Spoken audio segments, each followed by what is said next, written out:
안녕하세요. 오늘은 이희재 번역가의 번역의 탄생이라는 책에 대해 함께 이야기해 보려고 합니다. 이희재 번역가는 이 책에서 우리가 번역을 할 때 꼭 알아야 하는 개념들에는 무엇이 있는지, 혹은 번역을 할 때 반드시 유의해야 할 부분은 무엇인지에 대해 아주 자세하게 소개하고 있습니다. 그래서 오늘은 이 책에 나와 있는 개념들 중 하나를 골라 여러분께 소개해 드리려고 하는데요. 제가 오늘 소개할 내용은 바로 14장에 나와 있는 짝짓기라는 개념입니다. 14장의 내용은 다음과 같습니다. 첫 번째, 거짓 짝을 조심하자. 두 번째, 속을 번역하자. 세 번째, 번역은 타협이다 입니다. 바로 시작하겠습니다. 첫 번째, 거짓 짝을 조심하자입니다. 우선 거짓 짝에 대한 설명을 드리기 위해 책 속에 있는 이 두 단어로 예를 들어 보여드리겠습니다. 여러분은 이 두 단어의 차이점이 무엇인지 아시나요?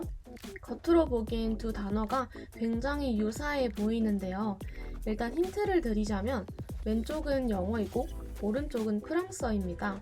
우선 영어로 쓰여진 deception은 기만이라는 뜻을 가진 영단어입니다.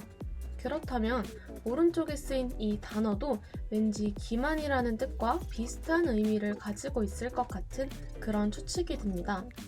그러나 이 프랑스어 deception은 기만이 아닌 실망을 뜻하는 영어 단어인 disappointment에 해당합니다. 이 두 단어가 겉보기에는 정말 쌍둥이처럼 비슷해 보이는데 알고 보니 전혀 다른 뜻을 가지고 있었습니다. 책에서는 이렇게 겉보기에는 똑같아 보이지만 사실은 뜻이 달라서 같은 뜻으로 오해하기 쉬운 단어들을 거짓짝 혹은 false friend 혹은 사이비 친구라고 합니다. 저희는 이러한 예시를 통해 앞으로 번역을 할 때 같은 생김새를 가진 단어라도 각 나라마다 쓰임이 다르기 때문에 더 주의 깊게 살펴봐야 한다는 것을 알 수 있습니다. 그럼 두 번째 순서로 바로 넘어가겠습니다. 두 번째, 겉이 아닌 속을 번역하자입니다. 쉽게 말해서 겉핥기식 번역이 아닌 자국어와 어울리는 번역을 하라는 내용입니다. 바로 책 속 예시를 들어 설명드리겠습니다. 네르발이라는 프랑스 작가의 실비라는 작품에 있는 내용인데요. 이 작품에서 주인공은 자신의 고향이 문득 너무나 가고 싶어져서 한밤중에 무작정 마차를 타러 집을 나섭니다. 그런데 그의 고향은 한밤중에 마차로 가기에는 너무 먼 거리였기 때문에 마부는 자기는 그렇게 멀리까지 갈 수 없다면서 이렇게 차선책을 제시합니다. 이 프랑스어 문장을 직역하면 우체국까지 바래다 드리지요 라는 뜻이 되는데요. 자, 그럼 여기서 궁금증이 하나 들어야 합니다.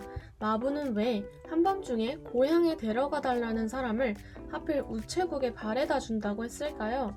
제가 찾아보니 이 소설이 1853년에 쓰였는데 생각을 해보면 그 시절에는 당연하게 밤에 버스도 그 흔한 택시도 없었겠죠. 그런데 유일하게 한밤중에도 운행을 하던 교통수단이 있었는데요. 바로 우편물을 전달하는 마차였습니다. 이렇게 우체국에 가서 우편 마차를 타면 더 멀리까지 갈 수 있었기 때문에 마부는 우체국에 데려다 주겠다고 한 것이겠죠. 그러니까 이 문장의 겉뜻은 우체국이지만 사실 속뜻은 우편 마차인 셈입니다. 우리는 이러한 예시를 통해 번역가는 겉이 아닌 속을 옮겨야 사람들이 더 이해하기 쉬운 번역이 나온다는 것을 알 수 있습니다. 여기까지 겉이 아닌 속을 번역하자에 대한 설명이었습니다. 두 번째 챕터도 이해가 잘 되셨다면 마지막으로 넘어가도록 하겠습니다. 마지막 번역은 타협이다입니다. 독일의 하랄트 바인리라는 언어학자는 단어는 완벽한 번역이 불가능해도 문장은 완벽한 번역이 가능하다 라고 말했습니다. 물론 완벽한 번역은 있을 수가 없겠죠. 그래서 번역을 타협의 과정이라고 부르기도 합니다. 이를 쉽게 말하면 원문의 품사와 단어 개수에 집착하지 말라는 소리입니다. 책에서는 타협에 대한 이러한 예시가 나옵니다. He was a tall, straight, affable Roman-nosed figure. 이를 해석하면 그는 키가 크고 몸이 곧으며 서글서글했고 코는 매부리 코였다가 됩니다. 그런데 tall과 straight이라는 단어 모두 키가 크다는 의미를 가지고 있기에 이 두 단어는 한 단어로 줄일 수 있는데요. 바로 훤칠하다 라는 단어로 바꿀 수 있습니다. 훤칠하다는 키가 크면서도 몸이 곧다는 의미를 모두 가지고 있기 때문입니다. 이렇게 원문 단어의 개수에 집착하지 않고 간결하게 번역을 하니 훨씬 문장이 깔끔해진 것을 볼 수 있습니다. 여기까지 번역은 타협이다에 대한 내용이었습니다. 이해가 잘 되셨나요? 그럼 마무리하겠습니다. 지금까지 번역의 과정에서 등장하는 거짓작과 속번역, 그리고 타협이라는 개념을 설명드렸습니다. 화면에 보이시는 이 세 개의 주제문을 통해 제가 오늘 알려드린 개념들을 다시 한번 기억해 주셨으면 좋겠습니다. 저는 이 책을 읽으면서 번역이라는 활동이 정말 어렵고 복잡한 과정이지만 그만큼 더 값진 일이라는 것을 다시 한번 깨닫게 되었습니다.